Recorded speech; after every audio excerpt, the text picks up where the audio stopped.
ko'pchilikni boshini qotiradigan narsa, misol uchun trading viewda katta time frame bilan kichkina time frame nimaga kerak o'zi deydi. Misol uchun biz kunli traderlar 15 minutlik time frame'da savdo qilamiz.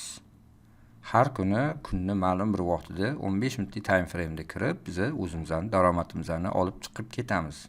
Kun davomida, 2 kun davomida, 3 kun davomida va hokazo. Unda bizga nima keragi bor oylik time frame'lar degan savol ko'p tug'iladi-da. O'shanga qisqacha javob berib ketaman. Mana bu oylik time frame. Ya'ni oy davomida, oylar davomida token qayerga qarab yuryapti. Undan keyin haftalik time frame. Undan keyin kunlik time frame. Undan keyin 4 soatlik time frame.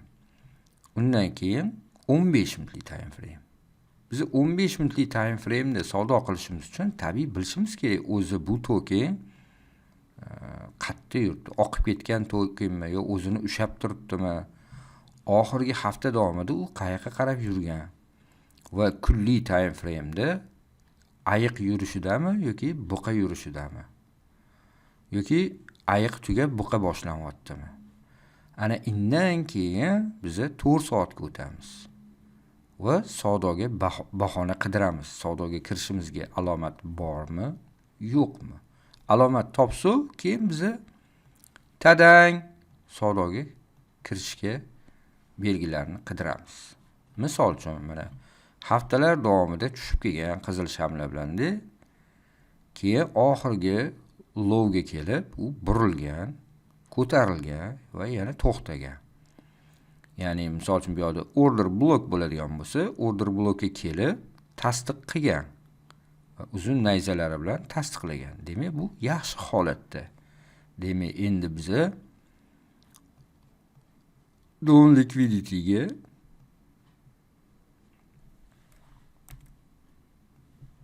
qarab borishimiz kerak haftalar davomida.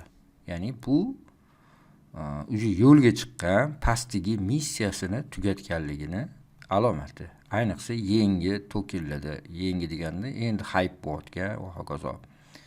Endi bu nima qiladi? Yo'lga chiqish kerak. Faqat bu zina qilib qancha hafta tushib kelgan bo'lsa, o'shanaqa haftalar davomida ko'tariladi, tabiiyki. Biz mana shu kichkina vaqtga kirib, mana bu haftalik bo'lsa, 1 week. Haftalik bo'lsa, shuni ichiga kirib bahonalar qidiramiz savdo qilishga. Demak, katta time frame'da bu tushib kelgan, lekin yo'lga chiqdi. Misol, shunaqa tokenlarni topishga harakat qilamiz. Va chiqqandan keyin kunlikda ko'ramiz. Kunlikda misol uchun bu yuksalgan bo'lishi mumkin oxirgi qadami. Misol uchun bu haftalik bo'lsa, bu bir kunlik. Yuksalgan. Biz nima qilamiz? Fibonacci tortib bizga kerakli hududga kelishini kutamiz. Yoki xatabi ekvilibriumga kelib, o'rtasiga kelib, yana yuksalishiga tayyorlanishini kutamiz. Va bu yerda biz nima fair value gapda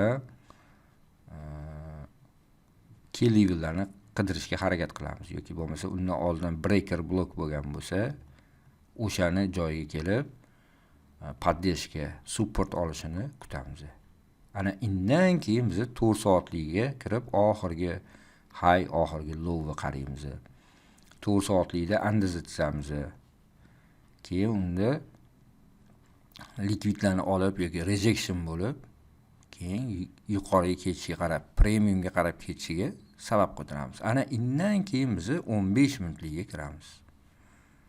15 minutlikda biz o'sha profillarni ko'ramiz. Ya'ni kunli trader, mana o'zimni qarashim, bir kunlikda men bozori holatini ko'raman. 4 soatlikda key levellarni qarayman. Key levellar bizda order block, fair value gap,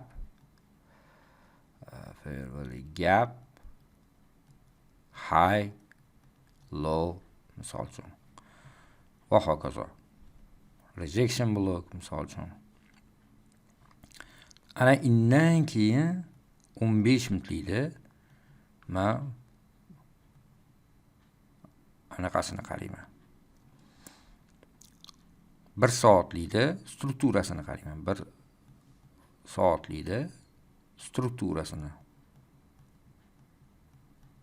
Yani struktura degani biza hozir tushib kelyapmizmi yo ko'tarilib kelyapmizmi? Qayerda biza? Qaysi yo'nalishda? Pastga qarabmi, yuqorigami? Buni 1 soatlikda qarayman. Hani 15 minutlikda keyin profil. Ya'ni profil deganda oxirgi marta u yuksalib to'xtadimi? Agar yuksalib to'xtagan bo'lsa, demak retracement yurish kerak bo'ladi. Agar u tushib likvidni olgan bo'lsa, likvidni konkretni olgan bo'lsa, ya'ni equal high emas, equal low emasdi, likvidni olgan bo'lsa, demak biz reversal tashqa qaytib yana o'sha tomonga ketishini kutamiz. Agar equal low bo'lgan bo'lsa, ya'ni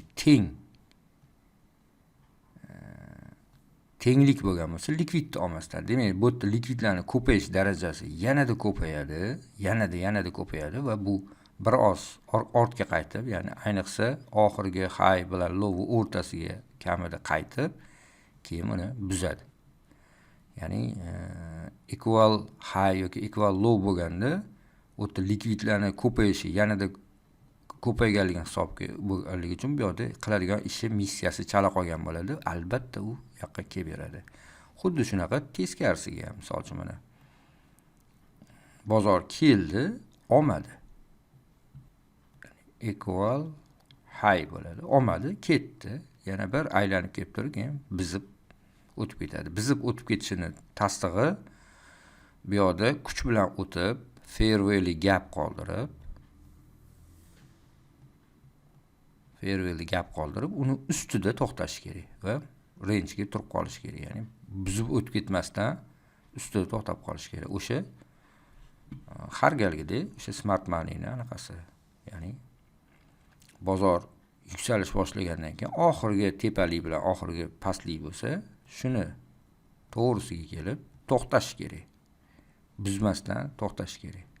Ana o'shanda biz savdoga kirishga bahona qidiramiz. Endi chartlardan misol uchun Pivers anchadan beri range holatida. Bu yaxshi. Chunki range katta pullarni to'planishini dalolat qiladi. Katta pullar bu yerda jam bo'layotganligini, maydalab olinayotganligini bildiradi va bu keyingi yurishdan oldingi, bo'rondan oldingi sukunatdir. deydi-ku, jim turishi. Ya'ni ko'p range bo'lsa, men har doim xursand bo'laman. Ham holatni ko'rasizmi o'xshashligini mana. Ya'ni uzoq vaqt range bo'lgan, keyin nima? Expansion bo'lgan va tushib bergan va yana uzoq vaqt biza range'da, biz bu yaxshi xabar. Solanada mana bunaqa holat mana. Bozor expansion qildi, tushdi, yana ko'tarildi, yana tushdi. Buni biza darslikda o'tganmiz, ya'ni bozor ichidagi likvidlar hisoblanadi. Ya'ni men buni qo'rqituvchi likvid qilib o'rgatdim mana. Bu birinchi likvid bo'lsa, bu qo'rqituvchi likvid bo'ladi. Chunki bozor strukturasida biz o'tdikki, bozor ko'tarilayotganda ba'zan qo'rqituvchi likvid qilib, undan keyin ketiladi. Buni smart money tilida ETL deyiladi. Shunaqa holatda men ko'pincha hozirgi Solanada shu holatni ko'ryapman. Ya'ni shu turishida. Yuqoriga ketishdan oldingi qo'rqituvchi likvid, ya'ni bu likvid olindi, endi bu ozgina tepaga yurib berish kerak.